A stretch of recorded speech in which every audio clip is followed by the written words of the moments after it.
Hello, हाय, नमस्कार.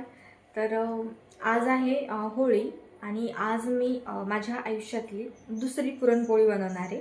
म्हणजे start म्हणजे पहिली पुरणपोळी मी एकटीने बनवली होती मागच्या होळीला आणि त्यानंतर ना डायरेक्ट मी आत्ता बनवते म्हणजे 1 वर्षानंतर. तर मी कसं बनवते काय बनवते हे सगळं मी तुमच्यासोबत शेअर करणार आहे.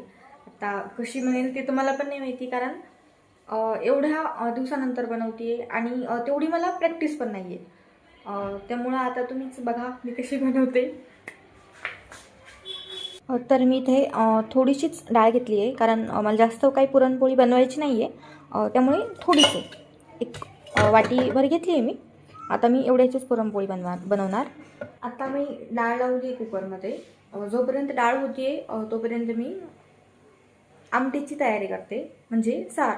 तोपर्यंत मी भजीचं म्हणजे भज्यांचं पीठ भिजवणार. थोडंसं मोकळं करायचं.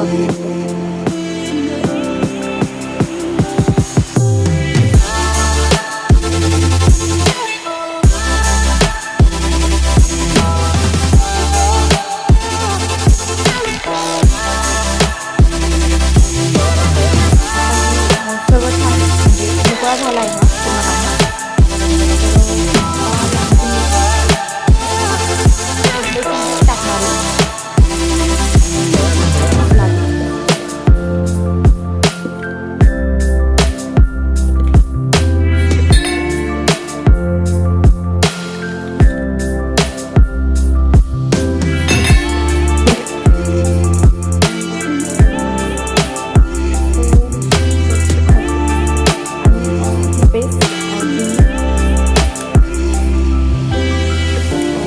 बारीक केली होती. हे मी मिरच्या, लसूण आणि थोडीशी कोथिंबीर आणि कढीपत्ता मिक्सरला बारीक केलं होतं.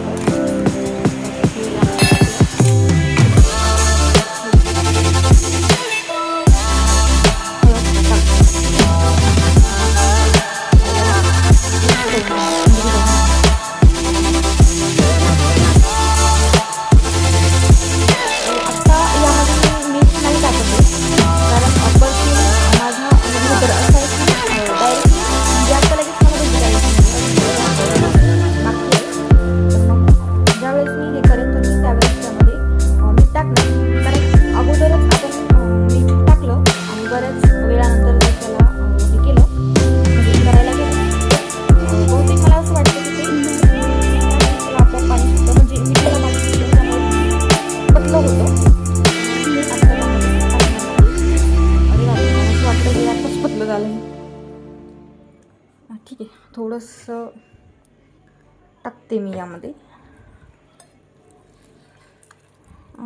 नाही, ठीक आहे. आत्ता तशी गरज मला वाटत नाही आहे यामध्ये काही टाकण्याची. पीठ ओके. आता हे पीठ माझं रेडी आहे, तर मी हे साईडला ठेवून मला आता आमटी करायची आहे, तर मी त्याची तयारी करते. हे मी सर्व चाळणीवर टाकते आणि डाळ शिजल्यानंतर मी त्यामध्ये थोडंसं पाणी टाकून परत उकळवून घेतलं होतं आमटीसाठी. जे पाहिजे असतं ना, येळवणी काय म्हणतात त्याला, त्यासाठी. आता याचं थोडंसं पाणी हे होऊ देते, म्हणजे थोडंसं ड्राय होऊ देते आणि मग मी त्याला लगेच बारीक करून घेते.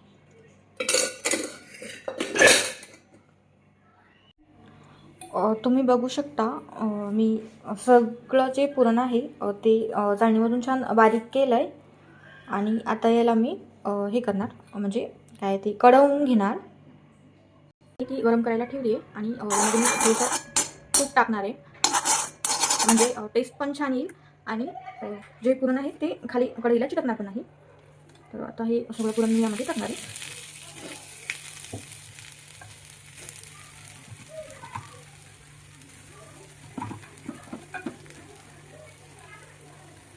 तुम्ही बघू शकता पुरणाची कन्सिस्टन्सी बऱ्यापैकी थिक झाली आहे आणि आत्ता यामध्ये मी हा जो चमचा आहे तो असा उभा करते, तर तो परफेक्ट उभा राहतोय. याचा अर्थ माझं पुरण झालंय. त्यामुळे मी आता गॅस बंद करणार.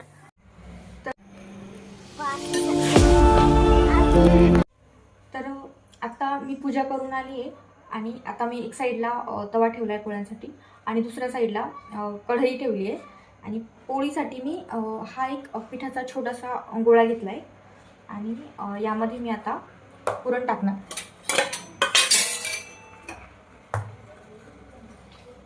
आय होप मला पुरणपोळी जमावी.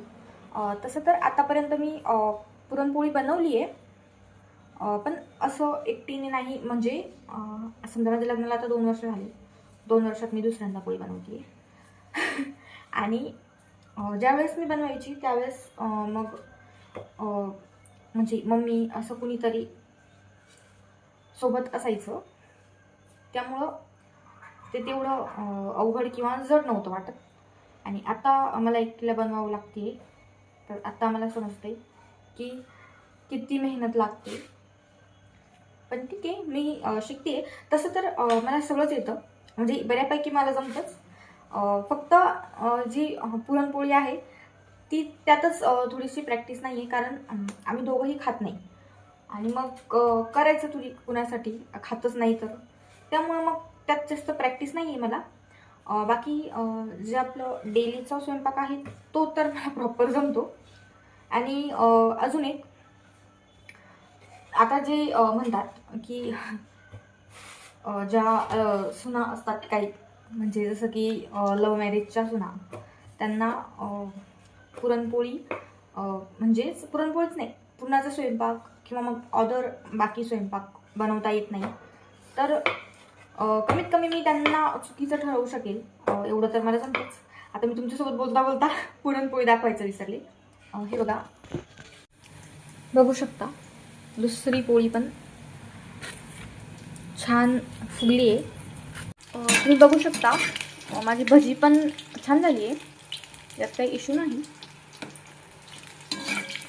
एकंदरीत मला असं वाटतं आहे की आजचा माझा जो पूर्णच स्वयंपाक छान झाला आहे.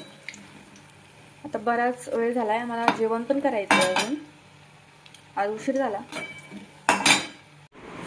चलो बाय, भेटूया नेक्स्ट व्हिडिओमध्ये.